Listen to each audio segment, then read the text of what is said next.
The internet is exploding, timelines are melting down, and the world is watching something nobody ever expected, because the man who once walked red carpets like royalty is now scrubbing prison laundry like a forgotten extra in his own downfall.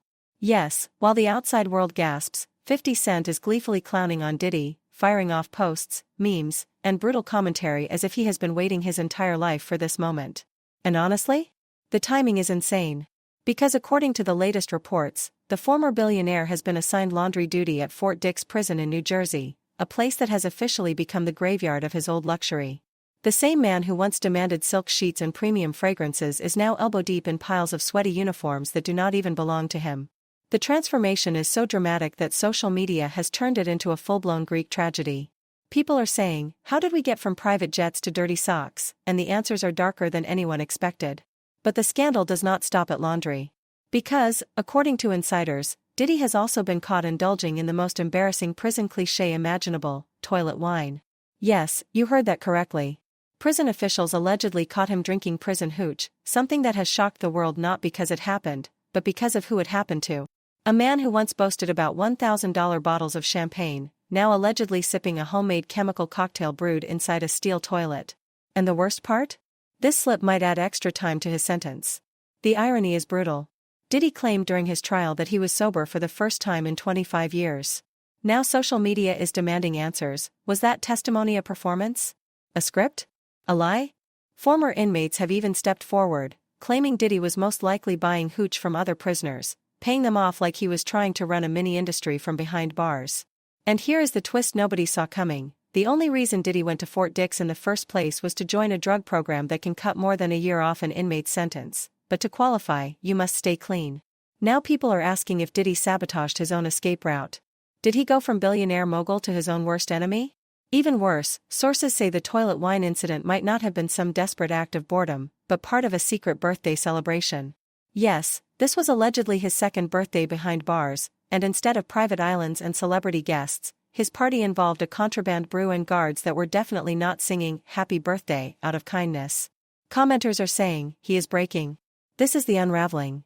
But here is where the story gets even more disturbing. Rumors are swirling that Diddy is not just paying for alcohol. Allegedly, he has been quietly arranging protection deals and other services from inmates willing to do anything for the right price. Fort Dix is a low-security prison, but low security does not mean low danger. If you have money, there is merchandise that can be smuggled in. If you have power, there are inmates who will take blame for you. And if you are Diddy? There might be a whole underground economy forming around your downfall. People are whispering that there are inmates who would willingly claim responsibility for crimes committed inside, as long as the paycheck looks right. Meanwhile, Diddy's team is scrambling online, insisting that none of this actually happened, trying desperately to put out a fire that only grows bigger every hour. What we are watching is not just a celebrity scandal. It is a real-time collapse. A man who once controlled the music industry is now fighting for control over his own narrative from inside a prison cell.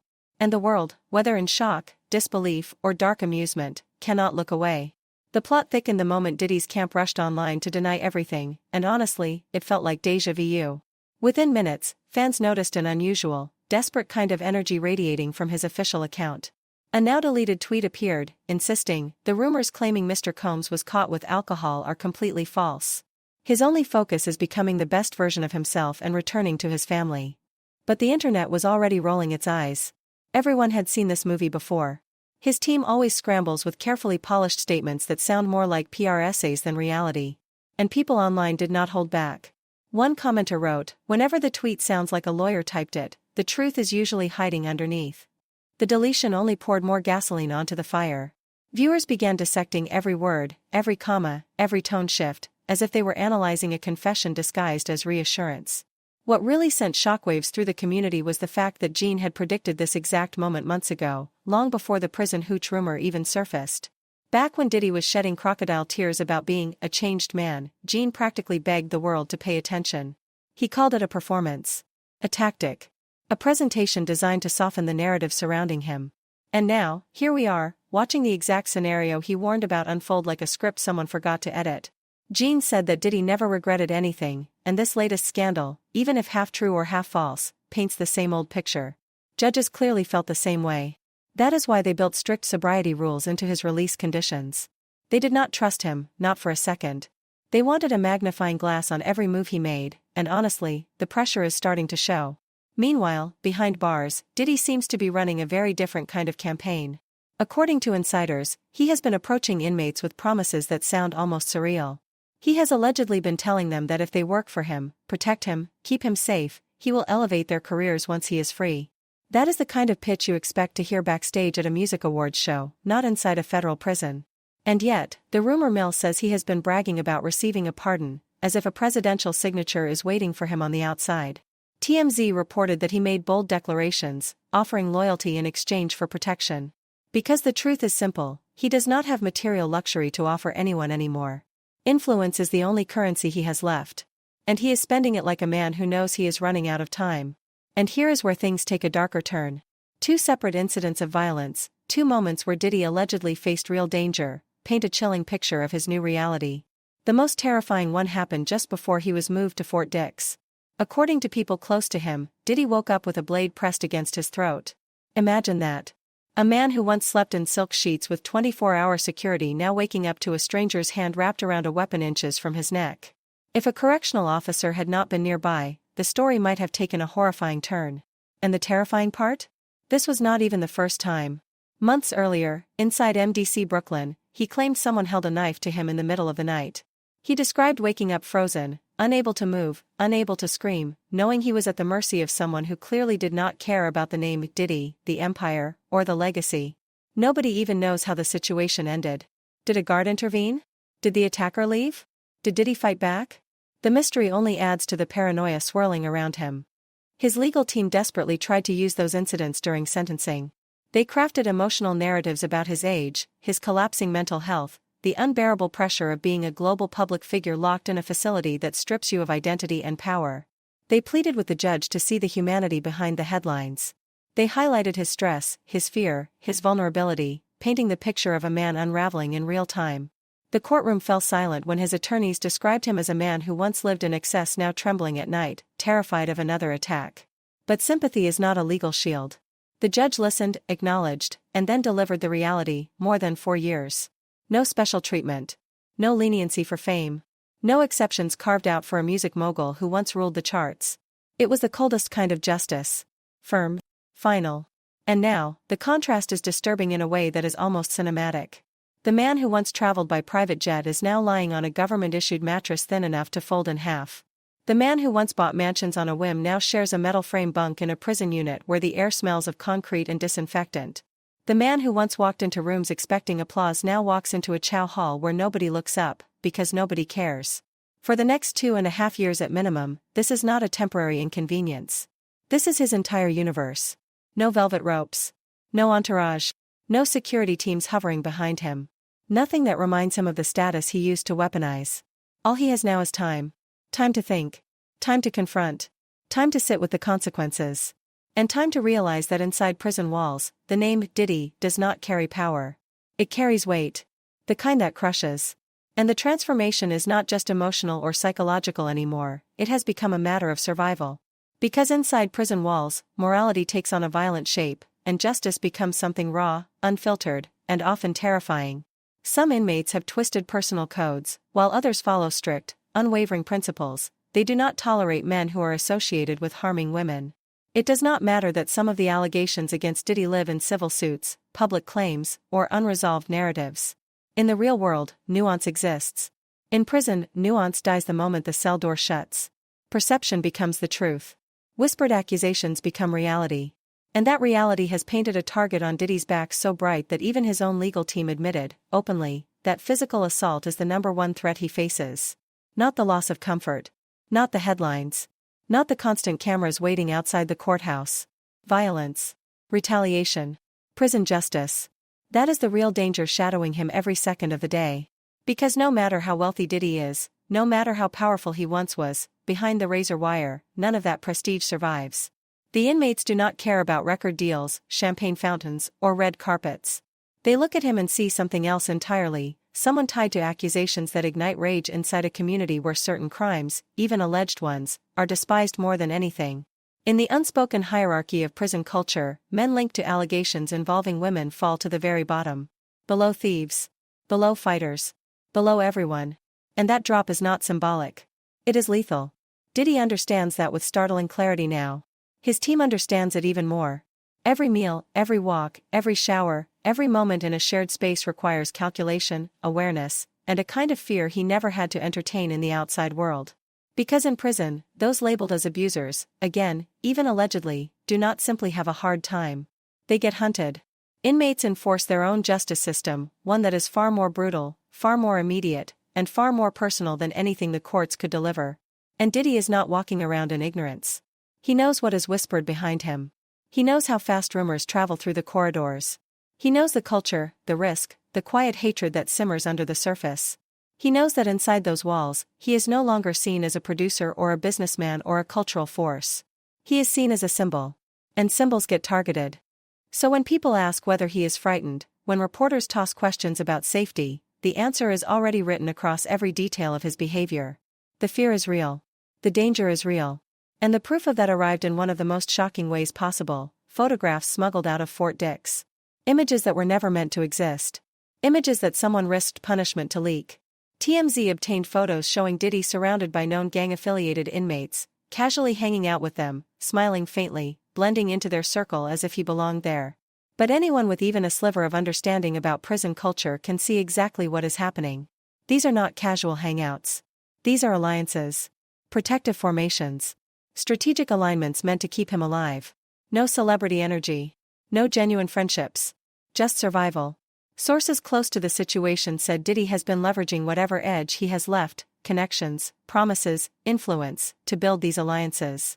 These gang-affiliated inmates are not starstruck fans hoping for autographs. They are assets. Power players inside the prison hierarchy who can make threats disappear with a nod, or make them appear just as quickly. And Diddy, a man who once built an empire by identifying talent, negotiating deals, and making people feel like he could launch their careers overnight, has reverted to the skill set that kept him dominant for decades. He is negotiating for his life now. He is offering whatever he can: commissary money, favors, potential opportunities on the outside, connections for family members, anything that keeps him protected. Because without protection, Diddy would be a walking target. A headline waiting to happen. A trophy attacker's prize. Inmates talk. New arrivals are assessed instantly. And Diddy is not just high profile, he is controversial, polarizing, and tied to accusations that many inmates react violently to. Some would attack him for notoriety. Some would attack him out of principle. Others out of raw rage toward anyone associated with harming women. The motive does not matter. The danger is constant. And that is why these photos matter so much. They capture a man who once relied on elite security teams, now forced to build his own shield inside a hostile environment. Gone are the armored SUVs and private guards. Gone are the velvet ropes and the VIP entrances. Now his safety depends on aligning himself with individuals who command fear and respect inside prison culture, a world with rules that have nothing to do with fame, nothing to do with money, and everything to do with power measured through intimidation, loyalty, and survival.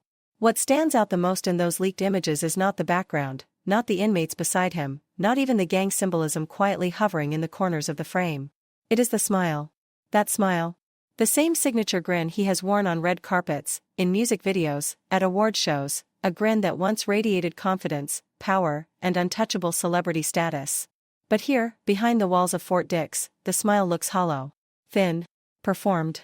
It has the unsettling quality of a mask glued in place, not to project confidence, but to survive. It feels like a silent message to the inmates around him: I belong here.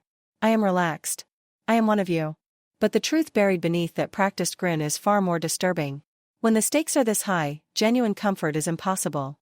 Every breath, every expression, every gesture becomes part of a strategy to stay alive. Diddy knows that one crack in his composure could expose vulnerability, and vulnerability, in this environment, is blood in the water. His legal team is acutely aware of this. Their tone has shifted from polished PR defenses to urgent warnings. They have been raising concerns about his safety not as dramatic embellishment, but as a plea for intervention. They want tighter security. They want increased supervision. They want the court and the public to understand that Diddy is living in a pressure cooker where violence can erupt without warning. Because prison violence does not need motive, it only needs a moment. And Diddy, with his fame, his baggage, and the storm of allegations swirling around his name, is surrounded by endless opportunities for someone to strike. He is not just another inmate in the eyes of those around him. He is a chance. A target. A stepping stone to notoriety for anyone willing to make a move. That is what makes his situation so volatile. Every day inside Fort Dix is a tightrope walk between legal consequences and the unspoken laws of prison society. The official punishment handed down by the judge is only one layer of his sentence. The second layer, the one far more unpredictable and far more dangerous, is the unwritten code of inmates who believe he has committed the most unforgivable crimes. So yes, the concern is real. The danger is real. And those photographs, the ones showing Diddy surrounded by gang-affiliated inmates, are not evidence of socializing. They are evidence of survival. They capture him forging alliances with individuals who can protect him. They reveal the fragile balance he is trying to maintain. They highlight the reality that the only reason he has avoided violence so far is because he is adapting faster than the environment can break him. And then, as if the situation was not tense enough, 50 Cent decided to pour gasoline on the entire moment. He reposted the leaked photos on his Instagram with the caption, "He looks happy with those handsome men around," turning a serious survival strategy into a public spectacle. It was classic 50, sharp, mocking, and wickedly timed. Within minutes, the internet ignited. Comment sections exploded. Memes flooded timelines. People zoomed into Diddy's expression, scrutinizing his face like detectives studying a crime scene. They analyzed his posture, his eyes, the stiffness of his smile. Because behind the trolling and humor, one unsettling truth hovered in the background: Diddy was no longer controlling anything. He was no longer shaping narratives. He was no longer dictating the story. He had become the story, an object of public fascination, public debate, and public judgment. Meanwhile, Diddy's lawyers have been pushing forward with his appeal. Almost a month ago, they proclaimed that his sentence was excessive, arguing that he had been unfairly targeted because of his fame. They insisted that the legal system had misinterpreted evidence, that he had been overpunished, that the court had magnified his reputation into something monstrous. They attempted to present him as a victim of celebrity, a man whose name had overshadowed the facts. But the public was not swayed. Not after the years of allegations, the lawsuits, the testimonies, the accounts that followed him like a shadow refusing to die. A federal judge recently confirmed that a hearing will move forward, and Diddy's legal team publicly celebrated it as a breakthrough, calling it a major win. They implied that the court was reconsidering. They suggested that the tide was turning. But anyone paying attention knows that appeals are not Hollywood plot twists. They are procedural. They are methodical. And they rely on evidence, not theatrics. A hearing might provide hope, but it does not rewrite history. It does not erase patterns. It does not dissolve the gravity of the accusations that have piled up over decades. The chances of Diddy walking away from this are slim, painfully, brutally slim. Because appeals do not care about fame, influence, or nostalgia. Appeals dissect facts. And the facts surrounding Diddy's pattern of behavior are not easy for any court to overlook. After all, nobody genuinely believes that a man with more than 2 decades of allegations, whispered stories, lawsuits, settlements, and suspicious circumstances hovering behind him should simply walk away as if nothing ever happened. His reputation was not built overnight, and neither was the mountain of controversy stacked against